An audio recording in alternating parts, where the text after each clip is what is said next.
Peace and blessings, everyone. Today's Tuesday, and this month of February, we will be promoting awareness of teen dating violence, as well as working to empower youth to recognize healthy relationships and unhealthy relationships so that they can avoid it. I did a live on Facebook, and the goal is on Tuesdays at 6 p.m. to do a live, engaging the community in conversation centered around teen dating violence awareness, recognizing red flags, like I said, discussing what healthy relationships looks like and how they can reproduce healthy relationships, how they can avoid unhealthy relationships.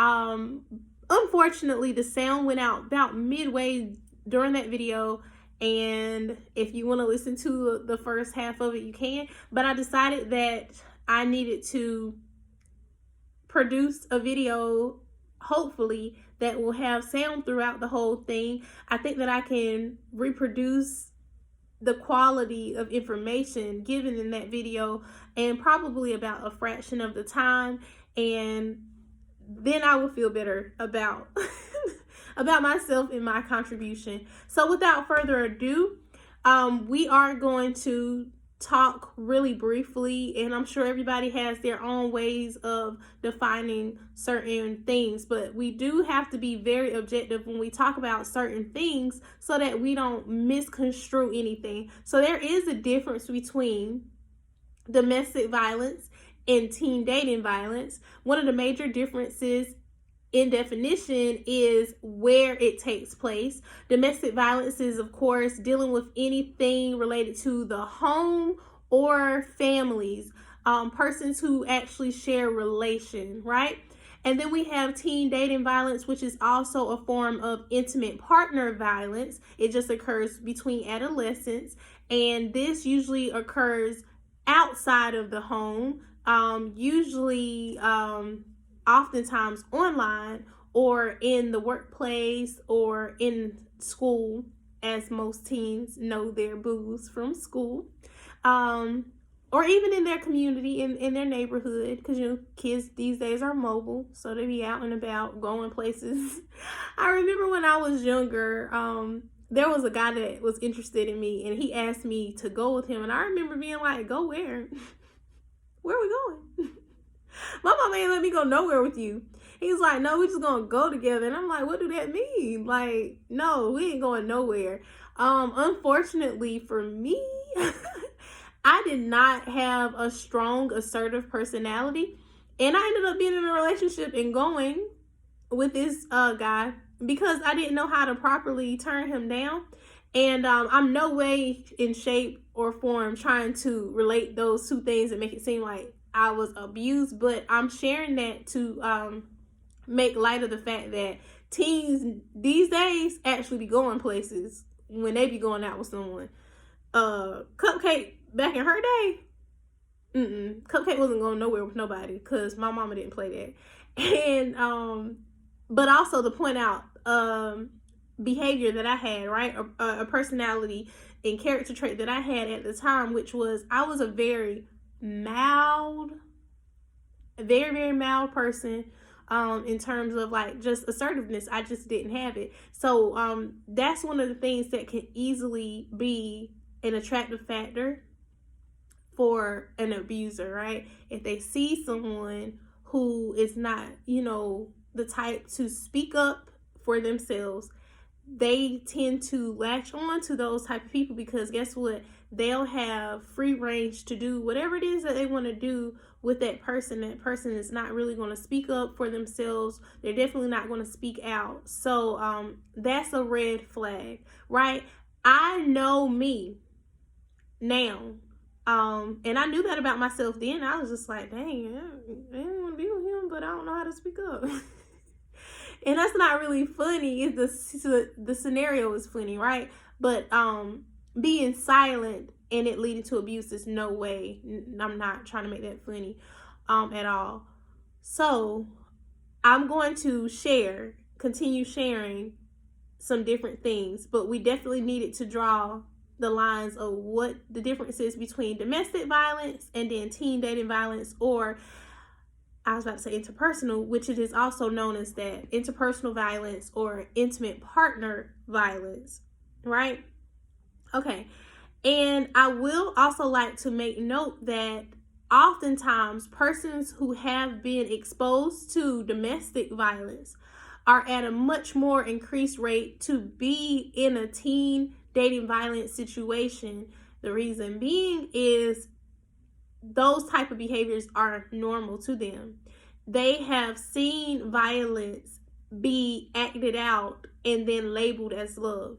So this is what they come to look towards or look for. Now, I do want to go ahead and also objectively state that violence is a form of abuse, and it is patterns of behaviors that are used to establish power or control over someone. Assault, on the other hand, is a deliberate action that's done to cause physical harm. So it is possible that a person can be violent towards you and they did not assault you, right? They didn't actually physically harm you, right? And so sometimes people will overlook abuse because they don't see any physical scars, because there's no evidence of an assault. That does not take away from the fact that a person is being abused. There are 10 forms of abuse that I've become aware of, and I would like to share those with you.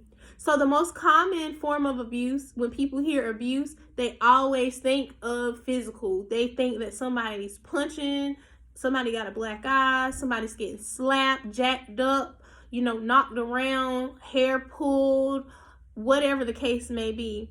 They know that somebody's being touched, right? That's what physical is dealing with.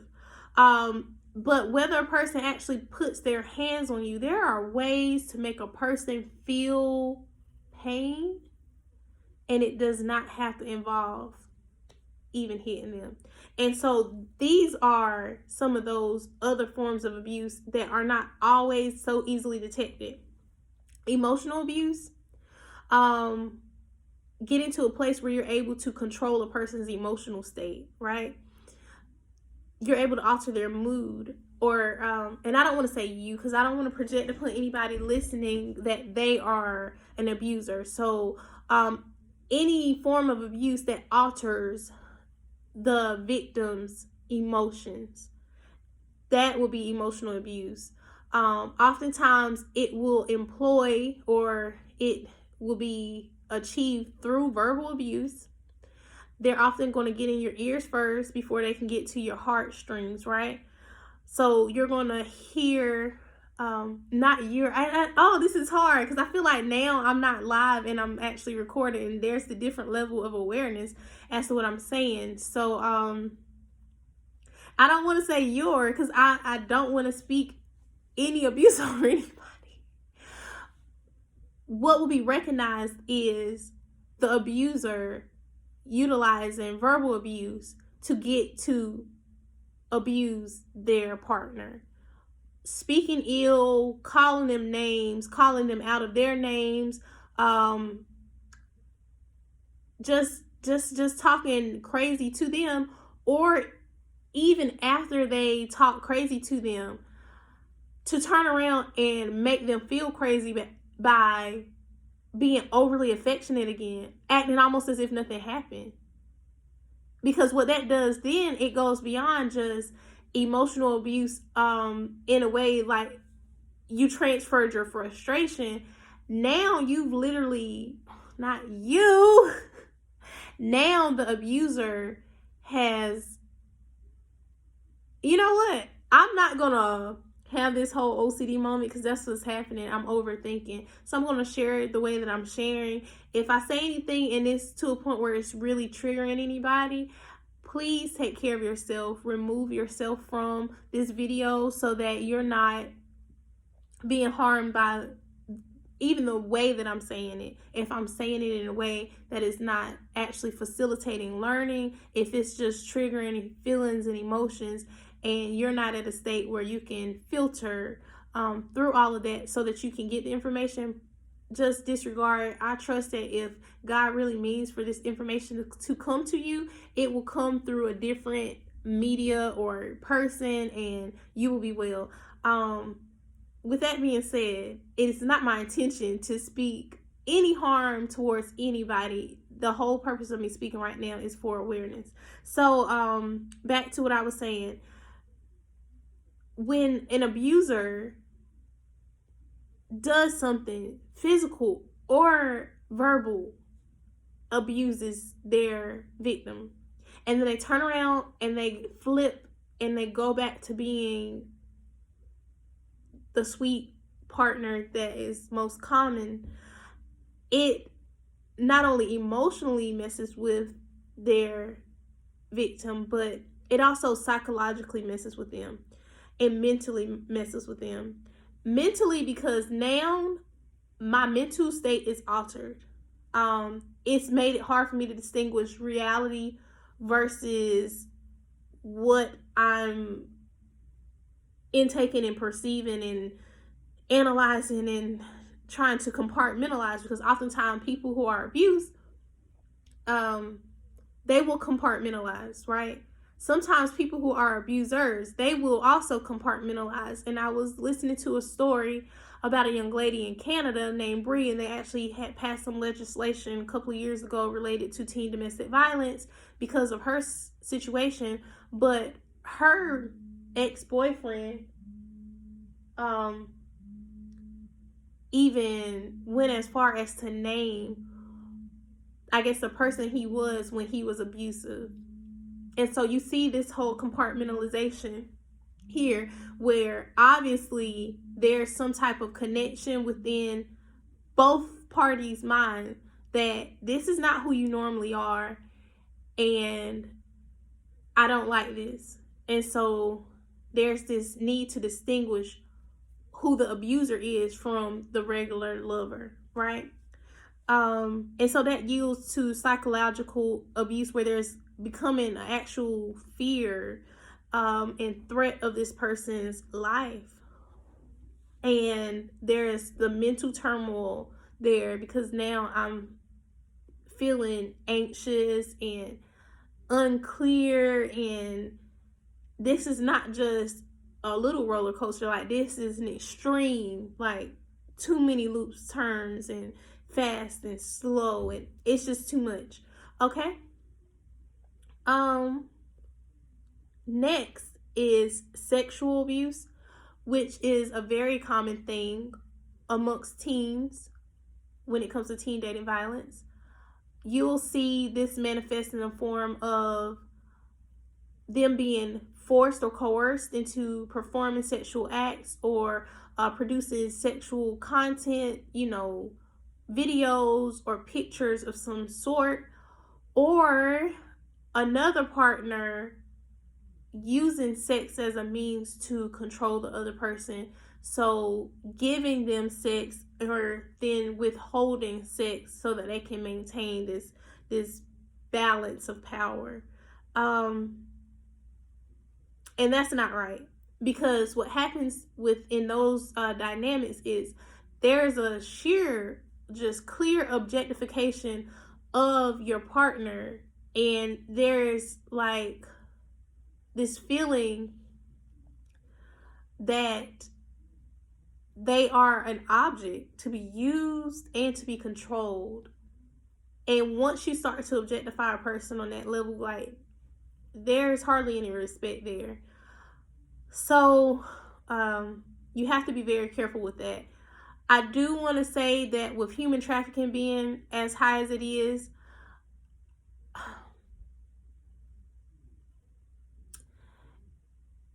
there's a number of things that young teens have to watch out for. Human trafficking is a huge thing. Sexual trafficking is a huge thing. And then, of course, just revenge later on. So this is going into the digital abuse. When you're producing this content, videos or photos with this person, or even if you're engaging in acts with them and they may be videoing without your knowledge, or they can get to a point in time where you're comfortable having sex with them, but they're forcing you to engage with other people because, if you love me, you would, let me have multiple partners, and you would also engage with these multiple partners with me. Like, these are the things that are going on. And sometimes as adults, we want to think like, kids are so innocent, but in reality, kids they're young versions of us. They, especially those who have been exposed to so much, and they are definitely being exposed to so much. So we have to talk about these things, even if it seems uncomfortable, even if it seems like something that, oh, they're not really doing that. Yes, they are. They're hearing in movies, music, excuse me. They're hearing, through multiple platforms, that, love is XYZ. And if you love somebody, I saw somebody post this just the other day, about Valentine's Day coming up, and they're like, oh, Valentine's Day is almost here. 1 coochie is not a gift, 2 coochies is. So, you fill in the blanks. And if grown-ups are thinking like this, and grown-ups are producing statuses on social media, songs, movies, skits and TikTok videos and things of this nature, and teens are seeing that this is how grown-ups think, they're going to think the same thing. Well, instead of her just giving me her for Valentine's Day, it ain't no fun unless your friends get in, so definitely be careful about that, because if you're having to engage in anything that you're not really giving consent to, that is sexual assault, that's rape, and you have the right to refuse. You have the right to refuse, and if anybody is forcing you, threatening you, please reach out, contact somebody. All right, financial abuse, and we like to think again, because when I was coming up, I couldn't bring nothing home without my mama knowing where it came from, why they get you this, all of that. Nowadays, it's become a norm within the culture for kids, teens to have friends, boyfriends, girlfriends, whatever. And I'm not going to go deep on gender or at all, because that's not really as relevant as the content is. However the situation fits your situation, then you apply it as needed, right? But nowadays, teens have partners, right? And they spend money on their partners. Like, they have little jobs, or they get money however they get money, or sometimes the parents give them money and they spend their allowance on whoever they spend it on. And so you will see situations where the teens are leveraging their money to have power and influence within their relationships. And financial abuse is very real. We see this in IPV situations, so intimate partner violence situations. We see this in domestic violence situations, even amongst husbands and wives. The person who's the breadwinner or who has more monetary resources are, trying to flex and boss up and make it, make a scene. I got this, you need me for this, I don't, whatever the case may be, and that is not right. Another form of abuse is neglect.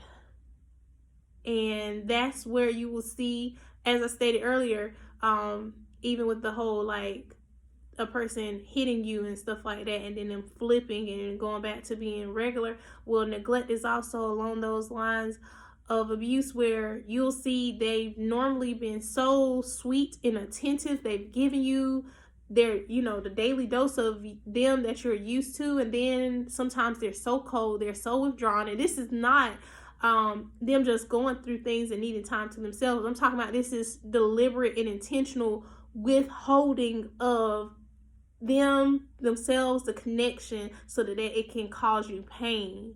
That neglect is a form of abuse. Excuse me.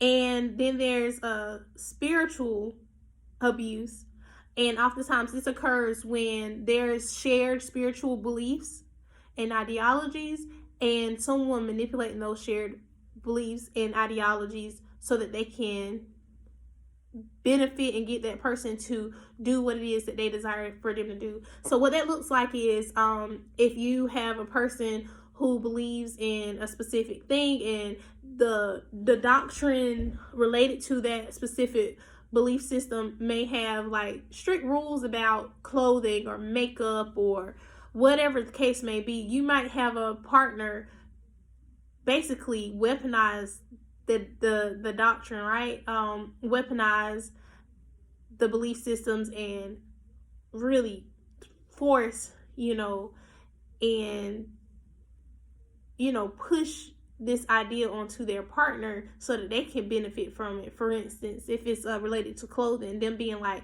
well, you can't dress like that. Only whores dress like that. You're supposed to be holy. You're supposed to be modest. You're supposed to be pure. You need to wear XYZ. And so this is why even I think within our society, we've had such a pushback within recent years of the feminine collective getting to a place where they're just like, we wear what we want to wear, my body, you can't shame me for it, you can't comment on what I should be wearing. There's definitely this whole assertion because for so long people have used their spiritual beliefs to influence the behaviors of others. And we see the same dynamic play out in relationships, even amongst teens. Now, this last one is a very interesting one, as it is similar to spiritual abuse, but it's cultural abuse. So, cultural abuse. And so what it is pretty much doing the same thing, using cultural identities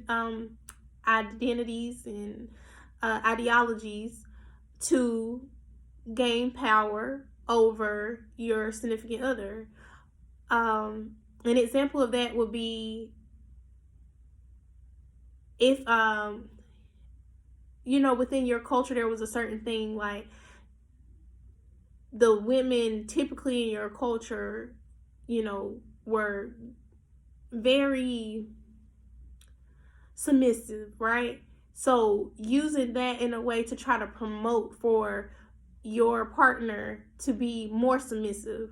Oh, well, we're such and such, we don't do that. Or even like within the Black community, and I can't speak for anybody else's culture, I'm not a part of them. I might say something that I've heard or read or anything like that, and if so, I'm going to say I heard or I read or da-da-da.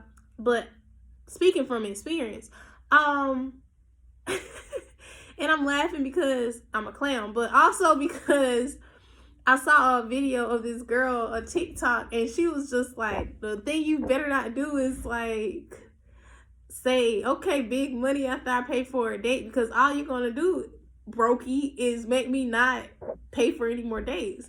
And so that could be a form of abuse. Like culturally, Black women tend to be a little bit more independent. So, if a man tried to use that against her or another woman, because once again, these things don't exist within only gender identities or any specific gender. So if the partner was on some stuff like, well, why I gotta buy this is why we can't go have, you supposed to be an independent Black woman, and really get into a point of like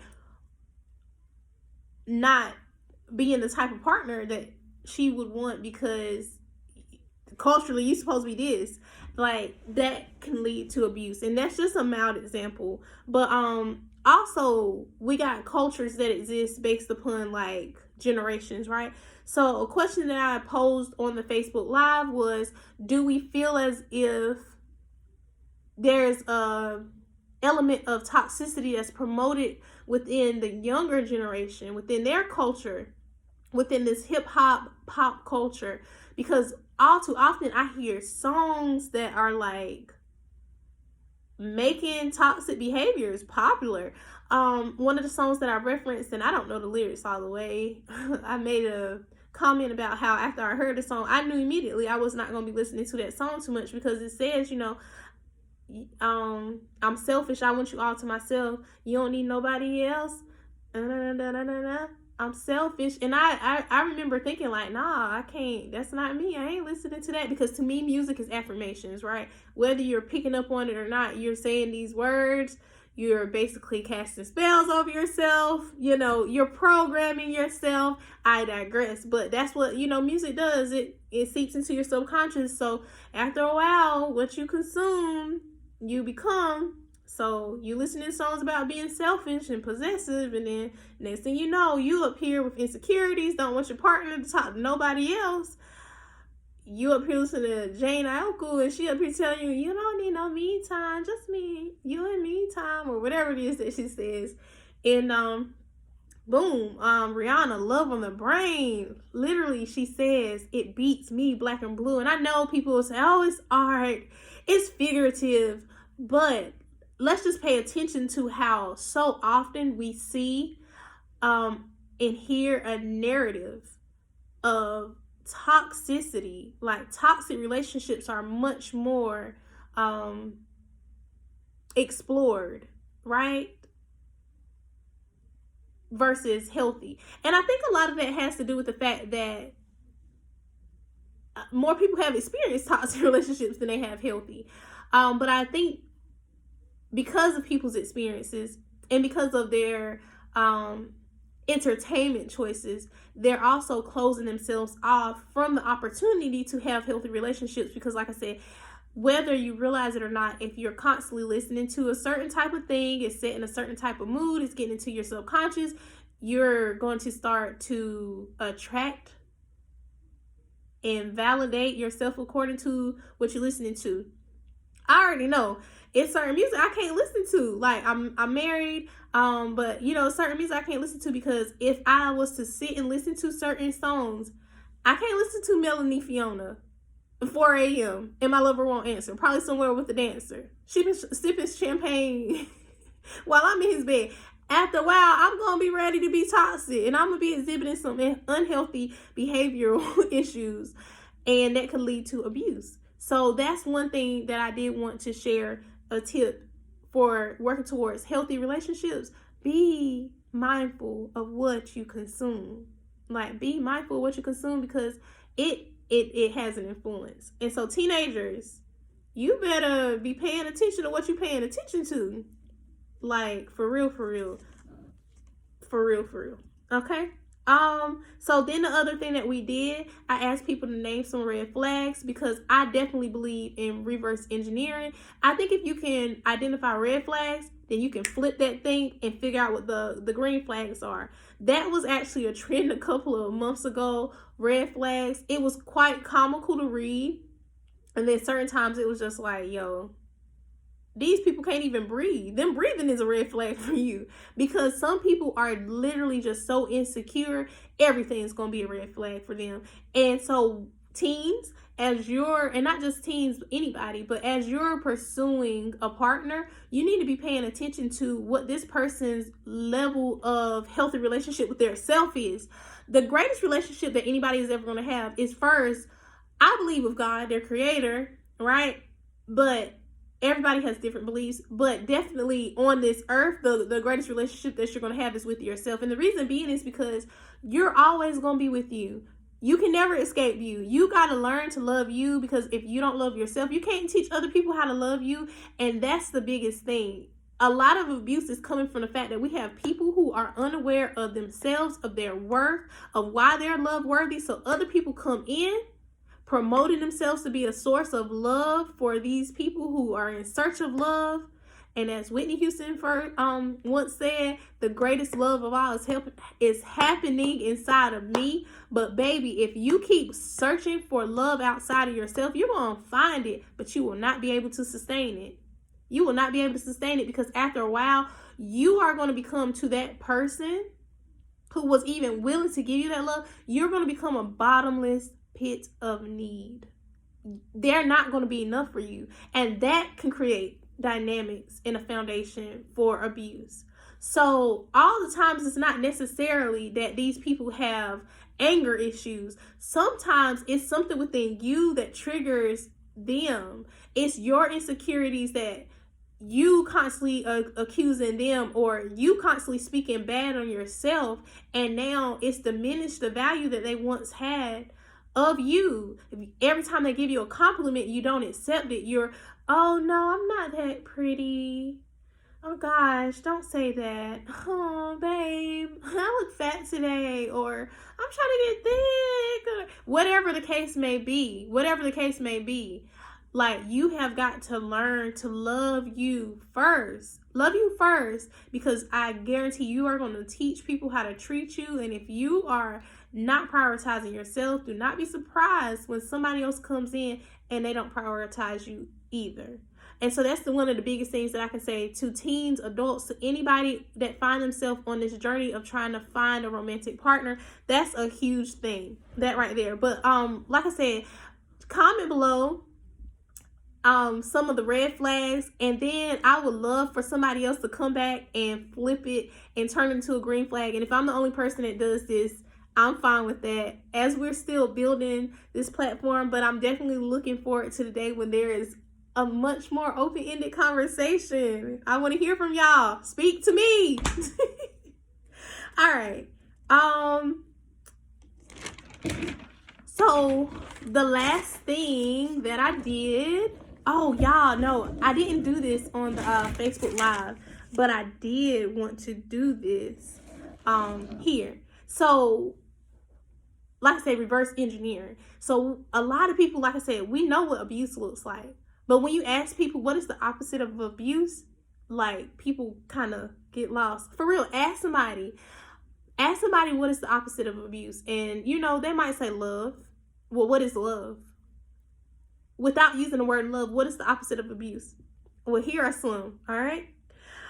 To applaud, to benefit, to care for, to cherish, to conserve, to consider, to eulogize, meaning to praise, to extol, to favor, to praise, to protect, to regard, to respect, to shield. I love that one. To sustain, to tend to uphold, to vindicate. So those are all the elements of anti-abuse, right?